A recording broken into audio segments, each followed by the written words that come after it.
और गौसे पाक तो मादरजाद वली थे, उन्हें भी पता था कि माँ से दुनिया में आखिरी मुलाकात है, लेकिन इल्म की मोहब्बत और दीन रसूल के फरोग की मोहब्बत सब कुर्बान करके 18 साल की उम्र में बगदाद आते हैं।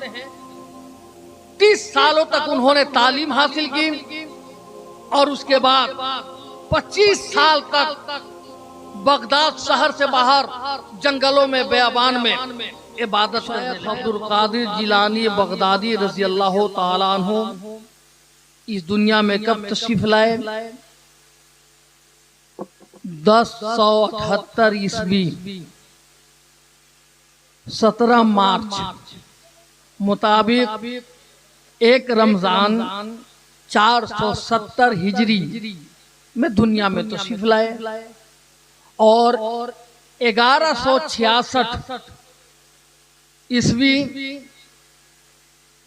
14 फरवरी मुताबिक 11 रबीउल सानी 561 हिजरी में इस दुनिया से तशरीफ ले गए। टोटल उनकी जाहिरी हयात 91 ईयर्स और आज से तकरीबन 885 साल का जमाना गुजर गया, दुनिया से जाहिरी एतबार से रुखसत हुए। 885 साल के बाद भी आप रात के इस हिस्से में इस अकीदत और मोहब्बत के साथ उनकी यादों की महफिल सजाए हैं। आखिर क्यों? तो यह आपकी किस्मत है, आपका मुकद्दर है कि आपके दिल में सरकारे बगदाद और अल्लाह के जुमला महबूबीन की मोहब्बतों का चिराग जल रहा है। और आप कभी ख्वाजा गरीब नवाज की छठी मनाते हैं, कभी सरकारे बगदाद की 11वीं मनाते हैं, कभी आप मखदूम सिमना की याद 28 मुहर्रम को मनाया करते हैं, कभी अपने आका की आमद का जश्न मनाते हैं, कभी आप अपने माँ बाप का सालाना भी मना लिया करते हैं। यादें मनाना हमारी जिंदगी का हिस्सा है। इन यादों को मनाने पर आज सोशल मीडिया का जमाना है, तरह तरह के कमेंट्स भी आते हैं। इन मुसलमानों को क्या हो गया है? कभी जुलूसे मोहम्मदी, कभी 11वीं शरीफ, कभी 12वीं शरीफ, ये लोग आए दिन मनाते रहते हैं, बिरयानी खिचड़ा खाते रहते हैं। तो इसका जवाब भी तो आपके पास होना चाहिए। मैंने कुरान शरीफ की एक आयत पढ़ी है जिसमें अल्लाह तबारक तआला इरशाद फरमा रहा है, वत्तखज़ू मिन मकाम इब्राहीम मुसल्ला।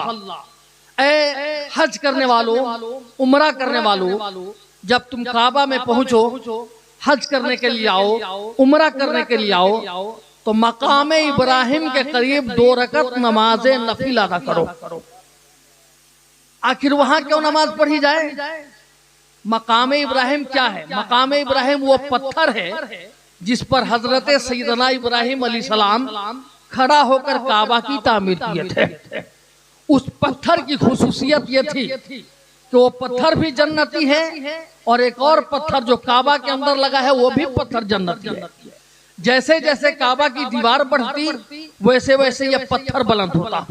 काबा की दीवार मुकम्मल हो गई तो इब्राहिम अलैहिस्सलाम जब उतरना चाहे तो ये पत्थर सिमटकर जमीन के करीब आ गया।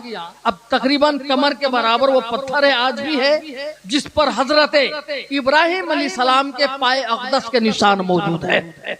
मैंने अपनी आंखों से अल्हम्दुलिल्लाह बार बार बल्कि कई बार उस पत्थर और उस पाए मुकद्दस की जियारत मैंने की। अल्हम्दुलिल्लाह 3 मरतबा गया हूँ मदीना शरीफ, मक्का शरीफ। मैंने वहाँ खूब बाकायदा से उस कदमे खलील अलैहिस्सलाम की जियारत हमने की। अब ये क्या है, वहाँ उसी पत्थर पर उन्होंने आकाए नामदार की आमद के लिए दुआ मांगी थी कि अल्लाह तू अपने आखिरी रसूल को मेरे खानदान में अता फरमा, मुझे अपने महबूब का दादा बना दे। तो अल्लाह ताला ने वो दुआ कबूल फरमाई और दुआए मुस्तफा की बरकत रही कि उनके पांव का निशान उस पत्थर पर कयामत तक बाकी रहेगा। अब अल्लाह फरमा रहे कि वहां की नमाज पढ़ो। उसकी वजह क्या है कि जब वहां नमाज पढ़ोगे तो याद आएगी वो बात कि यही वो जगह है जहाँ अल्लाह के खलील ने काबा की तामीर की थी, जिस पत्थर पे खड़ा होकर। तो इससे पता ये चल रहा है कि यादें मनाई जाती हैं, यादों को मिटाया नहीं जाता है। पूरे हज में आप देखेंगे ना, इधर जाऊंगा तो घंटों लग जाएगा। मैं इजमाली तौर पर 2-3 बातें पेश कर रहा हूँ, फिर इधर पलटूंगा मैं। हज में आप देखेंगे तो तमाम चीजें, इबादतें क्या है, यादों को मनाना है। हज में 5,000 10,000 का कपड़ा पहन कर जाइएगा, एयरपोर्ट पर वो कपड़ा उतार देना होगा आपको, वो कपड़ा नहीं चलेगा। पूछिए मौला ये तो जायज है, इस पर 5 वक्त नमाज पढ़ लेता हूं मैं, कोई मौलाना फतवा नहीं देता, लेकिन हज करने के लिए चला हूं तो ये हमारे बेहतरीन कपड़े क्यों उतारे जा रहे हैं? तो पैगाम मिलेगा कि ये कपड़ा नहीं चलेगा, ये 10,000 5,000 मीटर नहीं चलेगा। उसी लिबास में हज करना है जो लिबास हजरत इब्राहिम अलैहिस्सलाम पहना थे। जो वो लिबास पहने थे वो 2 चादर थी, एक कमर में थी, एक कांधे पे। अब तमाम दुनिया के हज करने वाले कयामत तक उसी लिबास में हज करेंगे जिस लिबास में हजरत इब्राहिम अलैहिस्सलाम ने हज किया था। सबकी जबान पर एक ही कलमा होगा, अल्लाहुम्मा लब्बैक अल्लाहुम्मा लब्बैक। कोई भोजपुरी नहीं, कोई इंग्लिश नहीं, कोई बंगला नहीं, कोई संस्कृत नहीं, कोई दूसरी जबान नहीं जारी होगी। काबा का तवाफ करते वक्त सबको एक जबान का इस्तेमाल करना है और सबकी जबान पर एक कलमा होता है, अल्लाहुम्मा लब्बैक अल्लाहुम्मा लब्बैक। उसमें कोई नहीं जानता है कि बगल वाला हाजी पाकिस्तान का है, बगल वाला हाजी बांग्लादेश का है, बगल वाला हाजी तुर्किस्तान का है, ये अमेरिका का है, जॉर्डन का है, ये कहाँ का है, किसी को पता नहीं। कोई नहीं जानता कि ये खान साहब हैं, ये सैयद साहब, ये इंसारी साहब, ये फलाना साहब हैं। सब एक रंग में रंग जाते हैं और वहीं पे अल्लाह पैगाम देता है, मेरे बंदो वो इंडिया है जहां तुम आपस में जात बिरादरी में बटे हुए हो, बैकवर्ड फॉरवर्ड में बटे हो, ऊंच और नीच की दीवारों में घिरे हुए हो, गोरे और काले के भेदभाव में पड़े हुए हो। आओ मेरे दरबार में, वहां से पैगाम दिया जाता है, एक ही सफ में खड़े हो गए महमूद अयाज, ना कोई बंदा रहा ना कोई बंदा नवाज। वहीं से पैगाम दिया जाता है कि यहाँ बिरादरी और जात की बुनियाद पर तुम आपस में बटो नहीं, इसलिए कि तेरा कुरान एक है, तेरा खुदा एक है, तेरे नबी एक है, नमाज का तरीका वही है, रोजे का तरीका वही है, हज का तरीका वही है, जिंदगी में आने का तरीका वही है, मरने का तरीका वही है, जनाजा एक ही तरफ पढ़ा जाता है, कफन एक ही तरफ पढ़ा जाता है, कब्र में सबके साथ सवाल वही होगा। यहाँ कुछ नहीं देखा जाता। इस मजहब में जात और खानदान नहीं देखा जाता, बल्कि दिल का धड़कता हुआ ईमान देखा जाता है। जिसका जितना ज्यादा मजबूत ईमान होगा वो अल्लाह का उतना ही बड़ा मुकर्रब बंदा होगा। तो बताना यह कि सब लोग वही काम करते हैं हज के दौरान जो हजरत इब्राहिम खलीलुल्लाह ने किया था। आज वहाँ शैतान नहीं है, कंकर मारना है। आज पानी की कोई दिक्कत नहीं है, लेकिन सफा और मरवा पहाड़ियों पे 7 मरतबा दौड़ना है। पूछा मौला ये सब क्या है? कहा इसी का नाम इबादत है। दौड़ ताकि मेरी बंदी हाजरा की याद आए, पत्थर मार ताकि इस्माइल इब्राहिम की याद आए, हजरत हाजरा की याद आए। तुम वही काम करो जो मेरे इस्माइल ने किया है, जो इब्राहिम ने किया है, जो हाजरा ने किया है। ये कुरान हमें क्या बता रहा है कि यादें मनाई जाती हैं, यादों को खत्म करने का तरीका इस्लाम नहीं दिया है। इसलिए आप याद मनाते हैं तो आप खुश नसीब हैं। आपके सीने में अल्लाह के नेक बंदों की मोहब्बत परवरिश पा रही है तो बहुत किस्मत वाले। यहाँ तक ये नमाज जो हम और आप पढ़ते हैं ना, नमाज, ये नमाज भी किसी न किसी पैगंबर की याद से जुड़ी हुई इबादत है, अहमुल इबादत है, अफजलुल इबादत है, नाज़े बंदगी है, जाने बंदगी है, शाने बंदगी है, मिराजे मोमिन है, निगाह रसूल की ठंडक है, क़ल्बे रसूल का करार है। ये नमाज बड़ी अहम तरीन इबादत है। लेकिन एक सवाल मैं आपसे करूं, फजर की नमाज 2 ही रकात फर्ज क्यों है? और फजर की नमाज आप जो आज के डेट में 5:15 बजे क्यों पढ़ रहे हैं? आप नाश्ता वास्ता करके 7 बजे पढ़ते हैं, आराम से उठते, ये तो सोने का वक्त था ना, गहरी नींद से उठकर नमाज पढ़ते हैं। आराम से 7-8 बजे नाश्ता पानी करके नमाज पढ़ने का नहीं। आप ये फर्ज नमाज जो फजर की है, ये इबादत अल्लाह की है, हम पर ये नमाज फर्ज की गई है, लेकिन इसकी निस्बत भी अल्लाह के एक महबूब से जुड़ी हुई है। जिस वक्त हजरत आदम अलैहिस्सलाम की तौबा कबूल हुई, वो वक्त फजर का वक्त था, रात खत्म हो रही थी, दिन का वजूद हो रहा था। ऐसे सुहाने वक्त में हजरत आदम अलैहिस्सलाम की तौबा कबूल हुई। जमीन पर आने के बाद तकरीबन 300 साल के बाद, तो ये वक्त फजर का था। अल्लाह ताला ने जब तौबा कबूल फरमा ली, तो शुक्राने में उन्होंने 2 रकत नफिल नमाज पढ़ी थी। उसी 2 रकत नफिल नमाज को अल्लाह ताला ने हम गुलामों पर फर्ज करा दिया है। इबादत अल्लाह की, लेकिन याद जुड़ गई हजरत आदम अलैहिस्सलाम की। अब ठीक उसी तरह आप जो जोहर की नमाज पढ़ते हैं ना, जोहर की, ये जोहर के वक्त 4 रकात ही फर्ज क्यों है और इसी वक्त में क्यों पढ़ते हैं? कुछ और पहले पढ़ लेते, चाहे बाद में पढ़ते। जवाल के बाद आज के हद में तकरीबन 3-3:15 बजे तक ये नमाज का टाइम है, इसी वक्त में क्यों? तो 80 साल की उम्र में हजरत इब्राहिम खलीलुल्लाह ने जब औलाद के लिए दुआ मांगी, तो अल्लाह ताला ने हजरत इसहाक अलैहिस्सलाम को पैदा फरमाया। उसके बाद हजरत इस्माइल ज़बुल्लाह को पैदा फरमाया। हजरत इसहाक अलैहिस्सलाम की पैदाइश की खुशी में अल्लाह के खलील ने 4 रकात नफिल नमाज पढ़ी। उसी 4 रकात नफिल नमाज को अल्लाह तबारक ताला ने हम गुलामों पे फर्ज करार दे दिया। इबादत अल्लाह की है, लेकिन याद जुड़ गई हजरत इब्राहिम खलीलुल्लाह की। अब असर की नमाज भी किसी न किसी पैगंबर की याद से जुड़ी है। हजरत उज़ैर अलैहिस्सलाम ये गधे पे सवार होकर, उनकी सवारी थी, ताजा खाना लेके सफर पे थे। देखा कि गांव में लाश बिखरी हुई है, तो दिल में ख्याल आया कि अल्लाह ताला फिर दोबारा इन्हें कैसे जिंदा करेगा। सोचना था कि अल्लाह ताला ने उन्हें सुला दिया। उनके जिस्म से अल्लाह ने रूह निकलवा ली और ये 100 साल तक सोए रहे। 100 साल के बाद जब उठे तो अल्लाह ने पूछा कम लबिस्ता, कितने दिन सोए? तो ये कहते मौला वही 1 दिन या 1.5 दिन सोए होंगे। कहा कि उन्जुर इला हिमारे का, देख अपने सवारी की तरफ। तो देखे तो गधे की हड्डी तक नहीं थी, सिर्फ निशान बाकी था कि यहाँ गधा था। और खाना की तरफ देखे तो खाना बिल्कुल तरोताजा था। अल्लाह ने बताया कि मेरे महबूब उज़ैर, तुम 100 साल के बाद दोबारा जिंदा किए गए हो, और देख तेरा रब वो कुदरत वाला है कि एक तरफ सवारी गधे का निशान तक बाकी नहीं है, और जो खाना घर से लेके चले थे 100 साल तक तेरे रब ने उसे ताजा रखा है। अल्लाह की कुदरत पर यकीन। उसके बाद जब ये घर गए तो इन्हें कोई पहचानने वाला ही नहीं था, इसलिए कि सब बूढ़े हो गए थे और ये भी जवान ही थे। एक बूढ़ी औरत देख के कहती है कि मैं जानती हूँ कि ये वो ज़ैर है। तो ये 100 साल के बाद अल्लाह ने दोबारा जिंदगी दी, तो शुक्राने में 4 रकात इन्होंने नमाज पढ़ी। ये वक्त असर का वक्त था। अल्लाह ने उस नमाज को हम गुलामों पे असर की नमाज फर्ज करार दे दिया। 18 साल बीमार थे हजरत अयूब अलैहिस्सलाम। 18 साल के बाद जब शेफा मिली तो नमाज के लिए खड़े हुए खुशी में। 4 रकात नमाज के लिए खड़े हुए, लेकिन 3 ही रकात पढ़े थे। 4थी रकात में उठ न सके कमजोरी की वजह से। वो वक्त मगरिब का था, मगरिब का।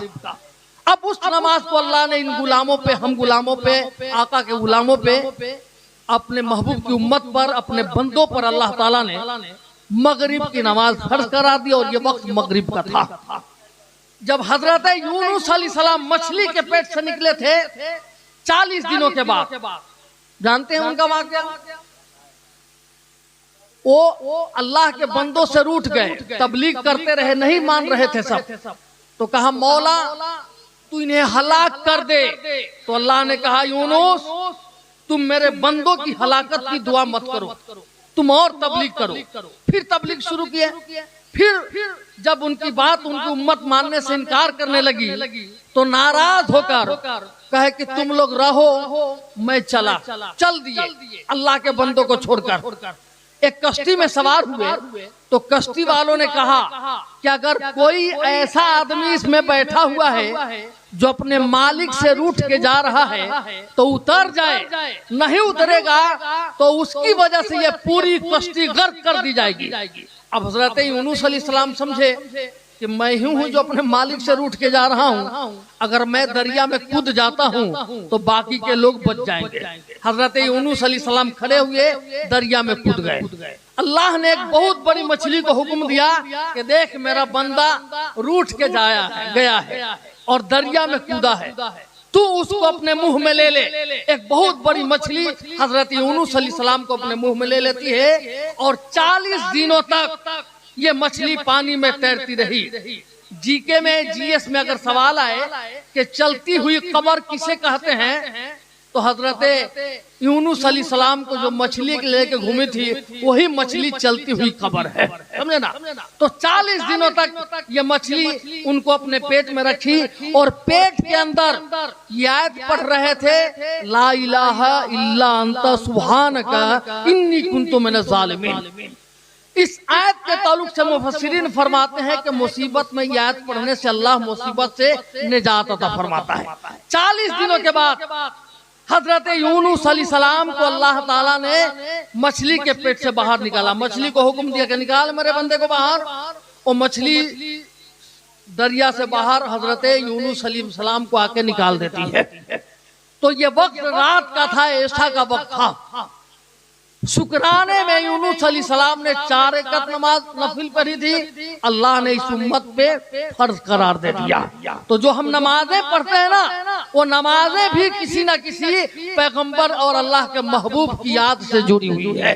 अब आप गौसे पाक रज़ियल्लाहु ताला अन्हो की याद मना रहे हैं तो आपका ये मुकद्दर है, आपकी किस्मत है कि आपके दिलों में अल्लाह के नेक बंदों की मोहब्बतों का चराग जल रहा है और कल क़यामत के यही मोहब्बत काम आने वाली है, यही मोहब्बत। वरना हमारे अमाल कैसे हैं वो हमको भी पता है, आपको भी पता है, लेकिन आपको चंद बातें मैं बताना चाहता हूँ। गौसे पाक रज़ियल्लाहु ताला अन्हु ईरान में पैदा हुए। एक जगह है जहाँ जिलान और गिलान दोनों तरफ मंसूब है, और 18 साल की उम्र में मुस्तफा जान रहमत सल्लल्लाहु अलैहि वसल्लम के दीन को सीखने के लिए, इल्म हासिल करने के लिए अपनी माँ से इजाजत मांगते हैं और बगदाद के लिए निकलते हैं। इल्म की अहमियत देखिए, माँ जान रही थी कि बेटा से अब मुलाकात कयामत से पहले नहीं होगी, और गौसे पाक तो मादरजाद वली थे, उन्हें भी पता था कि माँ से दुनिया में आखिरी मुलाकात है। लेकिन इल्म की मोहब्बत और दीन रसूल के फरोग की मोहब्बत सब कुर्बान करके 18 साल की उम्र में बगदाद आते हैं।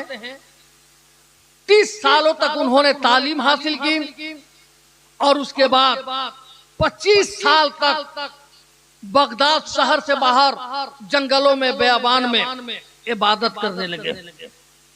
हालत ऐसी ऐसी गुजरी उन पर कि 40-40 दिनों तक भूखे प्यासे रहे। दरख्तों के पत्ते खा खा कर सरकार गौसे पाक रज़ियल्लाहु ताला अन्हु अपनी जिंदगी गुजारते और रात भर खुदा की इबादत, दिन भर अल्लाह के लिए, अल्लाह की रजा के लिए रोजा रखते। फिर 30 साल तक फिर वापस आए तो 30 साल तक बगदाद की दरसगाह में बैठकर लोगों के दिलों में खुदा का खौफ भी पैदा किए, मुस्तफा जाने रहमत की मोहब्बत भी अता किए, और इल्मे दीन मुस्तफा सल्लल्लाहु अलैहि वसल्लम का फरोग ऐसे किए कि उनके जमाने में उनके शागिर्दों की तादाद इतनी बढ़ गई कि जो शुमार से बाहर है। सलाहुद्दीन अय्यूबी की फौज के जो कमांडर हुआ करते थे सब गौसे पाक के मदरसे के तालीम याफ्ता हुआ करते थे, सब उनके दरबार के फैज याफ्ता हुआ करते थे। तालीम के एतबार से जो खिदमात अंजाम दिया इल्म के हिसाब से, हम सिर्फ करामत ही सुनते हैं, गौसे पाक की इस्तिकामत नहीं सुन पाते। आज मैं थोड़ी देर इसी पर बात करूंगा। कुरान की एक और आयत सुनिए, अल्लाह का महबूब को होता कौन है।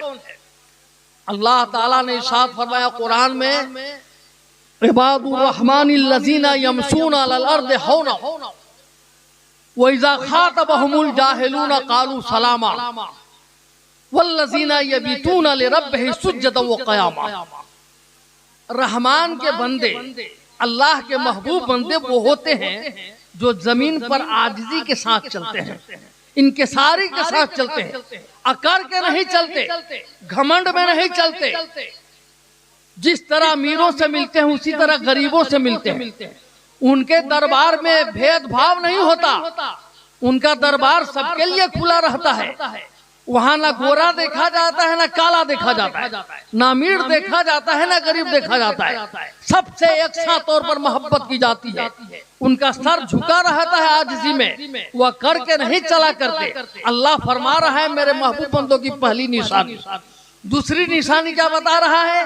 वो इज़ा खातबहुमुल जाहिलून क़ालू सलामा, कि जब जाहिल उनसे बदतमीजी से पेश आते हैं, कलाम करते हैं और उनके साथ अच्छा सलूक नहीं करते, तो अल्लाह के नेक बंदे उनसे लड़ते नहीं हैं, झगड़ते नहीं हैं, गाली गलौज नहीं करते हैं, बल्कि उन्हें दुआ देते हैं, सलाम करके गुजर जाते हैं।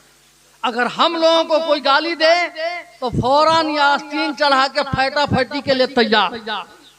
एक कोई फैट मारे तो दो फैट मारने के लिए हम तैयार, बर्दाश्त नहीं होता है। लेकिन अल्लाह के वो बंदे जो उसके महबूबीन में होते हैं, उनकी हालत ये होती है कि जब उनके साथ कोई बदतमीजी से पेश आता है, कोई जाहिल उनसे बदकलामी करता है, तो उसे उलझते नहीं, कहते आप जीत गए, अस्सलाम वालेकुम ये कह के निकल जाते हैं। सिर्फ ये नहीं कहते कि झगड़ा खत्म, बल्कि झगड़ा खत्म करने के साथ कहते हैं कि आप पर अल्लाह की सलामती हो, आप अल्लाह की अमान में रहिए। ये दुआ दे के चले जाते हैं, सलाम करते हैं। और आज कोई है क्या, हम में कोई है जो दुश्मन कोई गाली दे दे फिर हम उसे दुआ और सलाम करके चले जाएं? ऐसा नहीं होता है, जबकि सलाम का मकाम बड़ा अजीम है। सहाबा इकराम कहते कि हम लोग रोज इरादा करके जाते कि आज मुस्तफा जाने रहमत सल्लल्लाहु अलैहि वसल्लम को पहले सलाम करेंगे, लेकिन मौका ही नहीं मिलता। सरकार पहले हम ही लोगों से सलाम कर लेते, मौका नहीं मिलता। लेकिन आज का हाल क्या है? अगर कोई नेता बन गया तो फिर वो किसी को सलाम नहीं करेगा। अगर हज करके कोई चला आया तो अपने बाप को भी सलाम करना पसंद नहीं कर रहा। अगर सरकारी नौकरी मिल गई तो गांव के चचा को भी सलाम करना पसंद नहीं कर रहा है ना। थोड़ी सी शोहरत मिल गई तो फिर अपने बड़ों की इज्जत करना भूल गया, किसी को सलाम नहीं करता। और हमारे स्टेज पर भी ऐसा ही मामला है। थोड़ी सी शोहरत मिल गई, थोड़ा सा बोलने का हुनर आ गया, फिर चाहे कोई हो सलाम नहीं करेंगे पहले। अगर करेंगे तो हमारा वकार खत्म हो जाएगा। हमारे स्टेजों पे ऐसा चलता है। हमारा स्टेजों का तो तकद्दुस इतना पमाल हो गया ना कि एक आदमी अगर नाच पढ़ रहा है तो 10 आदमी पीछे मोबाइल देखता है, एक आदमी तकरीर करता है तो 15 आदमी मोबाइल पे लगा हुआ है। और हमारे स्टेजों पे हो क्या रहा है? बहुत बड़ा बड़ा जुब्बा पहन के आदमी आ जाता है, पगड़ी बांध के, लेकिन उसका हाल क्या है? क्या उसे हदीस सुनाने के लिए, कुरान सुनाने के लिए 25,000 रुपया चाहिए, 30,000 रुपया चाहिए, 40,000 रुपया चाहिए, तब वो आके नबी की नात सुनाएगा, सरकार की हदीस सुनाएगा। और ये कह रहा है कि हम दिन की तबलीग कर रहे हैं। जुब्बा और दस्तार से कुछ नहीं होता। खुलूस चाहिए इस रूट में रहने के लिए, मोहब्बत चाहिए नबी का जिक्र करने के लिए, अकीदत चाहिए मुस्तफा की नात पढ़ने के लिए, है ना। आज जो 40,000 रुपया नबी की नात पढ़ने के लिए मांगता है, क्या वो किसी गरीब आदमी को कोई उसे बुला के सुन सकता है? नहीं सुन सकता। हुजूर नेमतुल उलमा अल्लामा अलहाज मौलाना मोहम्मद नईमुद्दीन अलैहि रहमा, जिनका एहसान पूरे सारण कमिश्नरी पर है, जिनके दरगाह में गदा हूँ, दारुल नेमिया का मैं खादिम हूँ, वो फरमाते हैं इस बज़्म के लायक मैं भी नहीं, ये दिल भी नहीं, ये जान भी नहीं। इस बज़्म के लायक मैं भी नहीं, इस बज़्म के लायक मैं भी नहीं, ये दिल भी नहीं, ये जान भी नहीं। हर वक्त ये उलझन रहती है, क्या फिक्र करूं नजराने की। अभी तो मैं इस लायक नहीं हूँ कि अपने आका की नात पढ़ूं या ना पढ़ूं। मैं अपने सरकार की नात पढ़ने के लायक हुआ हूँ या नहीं हुआ हूँ, अभी इस मंजिल में मैं गर्क हूँ। मैं जिक्र मुस्तफा करने के काबुल हूँ कि नहीं हूँ, मैं इस मंजिल में भी डूबा हुआ हूँ कि मैं अपने आका का जिक्र कर रहा हूँ। ये क्या कम बड़ा इनाम है? क्या मैं मुस्तफा जाने रहमत की नात पढ़ रहा हूँ, ये कम बड़ा फैजान है क्या? दुनिया में लाखों लोग पड़े हुए हैं, अगर उन लाखों में मैं अपनी जबान से आका की नात पढ़ रहा हूँ, इससे बड़ा इनाम क्या हो सकता है? करोड़ों लोग पड़े हुए हैं, अगर मैं आका की हदीसें सुना रहा हूँ, इससे बड़ा नजराना क्या हो सकता है? और कौम भूखे मरने, कौम तो ऐसा सुलूक नहीं न करेगी कि हम आए हैं तो खाली चले जाएंगे, अपने हिसाब से कौम देती है। लेकिन क्या कहिएगा, आज का स्टेज इतना, वही लोग आज बहुत ज्यादा छाए हुए हैं जो 3 को कुर्ता पैजामा मई जून में भी जुब्बा और न जाने क्या क्या पहन लेते हैं, उन्हीं लोगों को लोग ज्यादा पसंद कर रहे हैं। जो ज्यादा चिल्लाएगा उसी को लोग ज्यादा दाद देते हैं, जो ज्यादा सुरमा पाउडर काजर लगा के आएगा उसी की तकरीर ज्यादा लोग सुन रहे हैं, जो ज्यादा भाव बना के आएगा, चाहे एक शेर भी कहने का शऊर नहीं है, वो शायर आजम बन के घूम रहा है। स्टेजों का तकद्दुस तबाह करके रख दिया गया है। इसलिए गवैयों से बचिए आप लोग, जिनको ख्याल नहीं है कि मुस्तफा जाने रहमत के मेंबर का एहतराम क्या है, अदब क्या है, इनसे बचने की जरूरत है। मैं कहाँ था कहाँ चला आया, लेकिन ये बात जरूरी है, मैं करूंगा। मुझे डरने की आदत नहीं है। मैं जिंदगी में आज तक हिंदुस्तान के कोने कोने में गया, अल्हम्दुलिल्लाह। इस वक्त मैंने प्रोग्राम कम कर दिया है नौकरी हो जाने की वजह से, और घर पे कोई है नहीं तो, वरना मैं पूरा हिंदुस्तान घूम चुका हूँ। लेकिन अल्लाह गवाह है, मैंने कभी नजराना नहीं मांगा। और मेरी माँ बोल के गई है कि बेटा मिलाद पढ़ना, जलसा पढ़ना, लेकिन पैसा मत मांगना, मत मांगना। मेरी माँ ने मरने से पहले मुझे समझाया था कि बेटा कभी पैसा मत मांगना, इसलिए कि जिस रब ने तुझे जिंदगी दी है, जो रब अपने महबूब का जिक्र तुमसे करवा रहा है, वो तेरी जेब को कभी खाली नहीं रहने देगा, नहीं रहने देगा। मैं नहीं लेता हूँ इसलिए बोलता हूँ, और मुझे यकीन है मेरा रब कभी भूखा मुझे नहीं रखेगा। मैं उसके महबूब की सना कर रहा हूँ, मैं कैसे भूखा सो सकता हूँ साहब? तो मैं अर्ज कर रहा हूँ कि ये हाल है। तो मैं अर्ज कर रहा था कि आज कोई छोटा बड़े को सलाम करना भी तौहीन समझ रहा है। आप में कौन आदमी है जो अपनी बीबी को सलाम करता है? कौन आदमी है? कोई सलाम करता अपनी बीबी को? नहीं। काहे? छोटे हो जाएंगे, सलाम करेंगे तो छोटे हो जाएंगे, मकाम घट जाएगा। कभी एक बार मोहब्बत से सलाम करके देखिए, है ना, खाना का टेस्ट बदला हुआ मिलेगा आपको इंशाअल्लाह, समझे कि नहीं? लेकिन हम तो समझते हैं हम कैसे सलाम कर दियो करके आए, हम हाकिम हैं, हम सलाम करेंगे? अरे कभी मौका दीजिए, आप उसे सलाम कीजिए, कभी मोहब्बत से मिलिए उसे, फिर देखिए जान कदमों में रख देगी।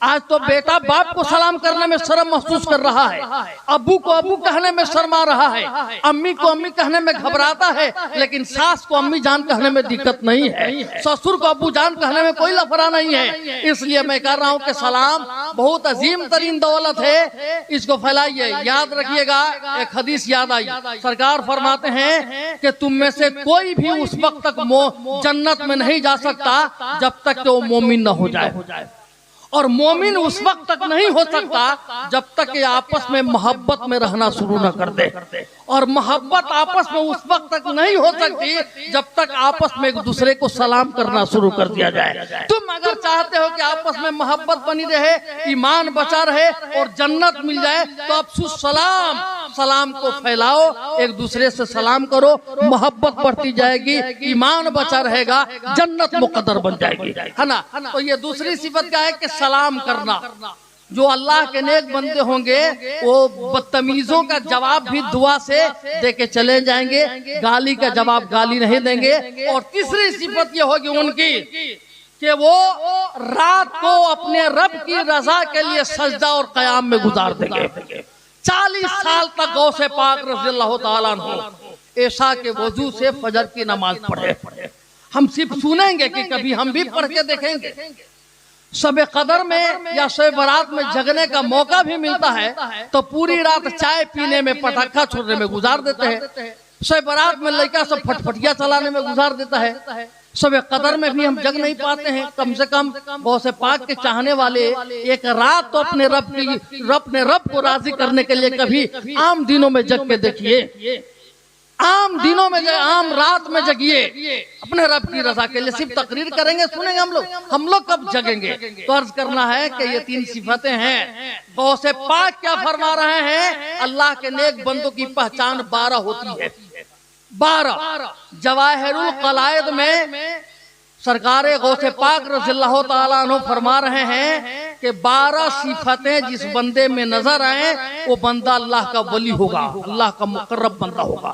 12 सिफतें कौन सी हैं? 2 सिफत अल्लाह ताला की होगी, 2 सिफत मुस्तफा जाने रहमत की, 2 सिफतें हजरत सिद्दीक अकबर की, 2 सिफतें सैयदना फारूक आजम की, और 2 सिफतें सैयदना उस्मान गनी रज़ियल्लाहु ताला अन्हु की, और 2 सिफतें सैयदना अली रज़ियल्लाहु ताला अन्हु की। 2 सिफतें। अब ये 12 सिफतें जिसके अंदर हो गई वो अल्लाह का मुकर्रब बंदा बन जाएगा। 2 सिफत अल्लाह वाली कौन सी होगी? अल्लाह सत्तार है, अल्लाह गफ्फार है, अल्लाह ऐबों को छुपा लेता है। अगर वो हमारे ऐबों को जाहिर कर दे, मैं कितना बड़ा पापी हूं, गुनाहगार हूं, तो दुनिया मुझसे नफरत करेगी।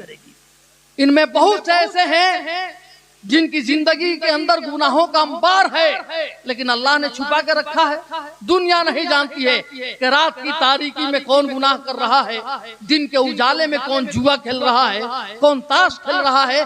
रब जान रहा है ना, रब से तो कोई चीज छुपी नहीं है। कौन तारी जाके पी रहा है, कौन होम डिलीवरी वाली शराब पी रहा है, सब पता है मेरे मौला को, लेकिन छुपा के रखा है, ऐब को छुपा देता है। गौसे पाक फरमाते हैं ये सिफात जिस बंदे के अंदर पैदा होगी वो भी अपने भाई का ऐब छुपा लेगा, अपने पड़ोसी का ऐब छुपाएगा, अपने भाई, बीबी, बहन, अगल बगल जिसका भी ऐब नजर आएगा वो छुपा ले, तो वो धीरे धीरे अल्लाह का मुकर्रब बंदा बन जाएगा। लेकिन आज छुपाएगा कौन? सिर्फ नजर आ जाए किसी का ऐब, किरासन तेल से तेजी में ज्यादा फैला देगा। 1000 नेकी इमाम साहब की देखेगा, लेकिन कभी नहीं कहेगा कि इमाम साहब बहुत मोहतरम आदमी है, पाबंदी से नमाज पढ़ते हैं, उनकी अदा ऐसी है, कभी नहीं कहेगा। लेकिन अगर उसे नजर आ जाए कि इमाम साहब ने कोई गलती कर दी है, तो अभी फजर की नमाज पढ़ा, बस चाय की दुकान में शुरू है, इमाम साहब का पैजामा इतना उठा रहा, इमाम साहब वही कर लो, इमाम साहब यानी वो आदमी बात कायदे की कर रहा था, है ना, सलीके की बात कर रहा था। लेकिन अब वो बातें कभी इंशाल्लाह जिंदगी ने वफा की, आपसे मुलाकात हुई तो ये 12 जो सिफतें हैं इनमें बहुत कुछ इस्लाह का पहलू है। हमारे लिए बहुत कुछ था, लेकिन कभी नेक्स्ट टाइम मैं आपको बताऊंगा। आइए एक बार दरूद शरीफ पढ़िए, अल्लाहुम्मा सल्ली अला सय्यिदना वसना बारिक वसल्लिम सल्लल्लाहु अलैहि वसल्लम। जिस वक्त बगदाद में गौसे पाक रज़ियल्लाहु ताला अन्हु थे ना, उस जमाने में इल्म का सवाल हो रहा था, शरीयत मुस्तफा और सुन्नत मुस्तफा सल्लल्लाहु अलैहि वसल्लम को एक तरह से कमजोर किया जा रहा था। दीने मुस्तफा सल्लल्लाहु अलैहि वसल्लम पर सब खून मारा जा रहा था। लोग आपस में एक दूसरे से बरसरे पैकार थे। उनको क्या कहा जाता? मुहय्युद्दीन, दीन जिंदा करने वाला, दीन जिंदा करने वाला। तो ये जो तकरीरों को आप देख रहे हैं ना, जलसे जुलूस, मैं तो समझता हूँ कि असल तकरीर के रिवाज जो पड़ा है, दस्तूर जो मिला है, हमें सैयदना सरकार गौसे पाक रज़ियल्लाहु ताला से मिला है। आका सल्लल्लाहु अलैहि वसल्लम ख्वाब में तशरीफ लाए, कहा अब्दुल कादिर तू तकरीर करके मेरे दीन को फैला, तकरीर कर। कहा या रसूलल्लाह मैं कैसे तकरीर करूं, मैं अजमी हूं, ये सब के सब अरबी हैं। तो सरकार ने फरमाया कि सुनो, आओ मेरे करीब आओ। मेरे आका सल्लल्लाहु अलैहि वसल्लम 7 मरतबा अपना लुआबे देहान सैयदना गौसे पाक रज़ियल्लाहु ताला अन्हु के मुंह में डालते हैं। फिर दूसरी रात हजरत सैयदना अली रज़ियल्लाहु ताला अन्हु तशरीफ लाए और कहा अब्दुल कादिर तकरीर कर। कहा बाबा कैसे करूं, मैं तो अजमी हूँ, यहाँ के लोग अरबी हैं। कहा करीबा 6 मरतबा उन्होंने अपना लुआबे देहान डाला। कहा बाबा आप 6 मरतबा ही? तो सैयदना सरकार अली रज़ियल्लाहु ताला अन्हु फरमाते हैं अब्दुल कादिर मैं नबी से आगे तो नहीं जा सकता ना, सरकार ने 7 मरतबा डाला इसलिए मैं 6 मरतबा डाला। अब तू तकरीर कर।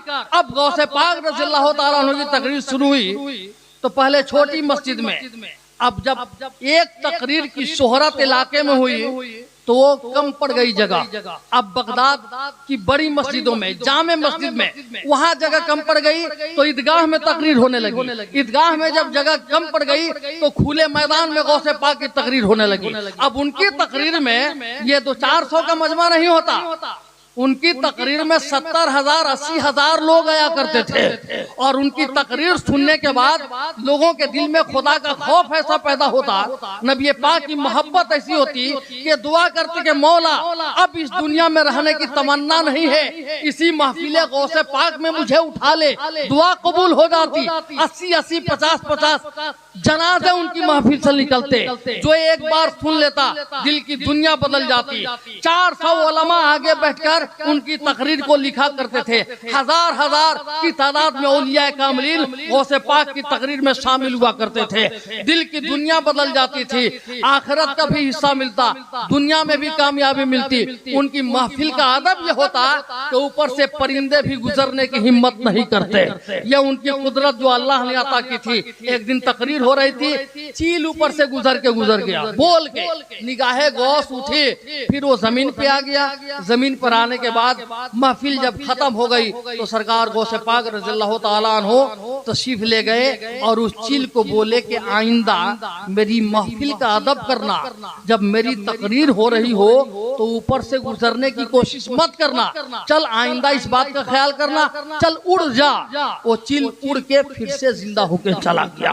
गौसे पाक रज़ियल्लाहु ताला अन्हु की तकरीर की एक और करामत ये थी कि मैक नहीं था, जितनी आवाज आगे वाला सुनता वही आवाज जो आखिर में आदमी होता उतनी ही आवाज सुनता। उनकी महफिल में चाहने वालों को मुस्तफा जाने रहमत का दीदार हो जाया करता था। नबी पाक की आमद होती थी और अली बिन हयाती रज़ियल्लाहु ताला अन्हु आलम ख्वाब में मुस्तफा जाने रहमत का दीदार किया करते थे। ये गौसे पाक की महफिल का था। बादल नहीं बरसता, एक दिन बादल आ गया तो कहा कि रुक जा, नहीं बरसना तेरे को, बरस, लेकिन वहां तक नहीं बरसना है जहां तक मेरी महफिल में मेरे चाहने वाले बैठे हुए हैं। बारिश हुई लेकिन वहां एक कतरा भी पानी नहीं बरसा जहां महफिले गौसे पाक सजी थी, जहां उनके चाहने वाले बैठे थे। तो मैंने बरकत के लिए 2-4 बातें अर्ज कर दी और मेरी तकरीर का मौजू था जो मैंने स्टार्ट किया था। अल्लाह तबारक तआला इस महफिल पाक को कबूलियत की मंजिल अता फरमाए और हम सबों को साहबे खाना को फैजाने गौसे पाक से मालामाल फरमाए और हमें भी आपको सरकार गौसे पाक रज़ियल्लाहु ताला अन्हु की गुलामी में जीने और मरने की तौफीक अता फरमाए, उनकी सीरत पर अमल करने की तौफीक अता फरमाए।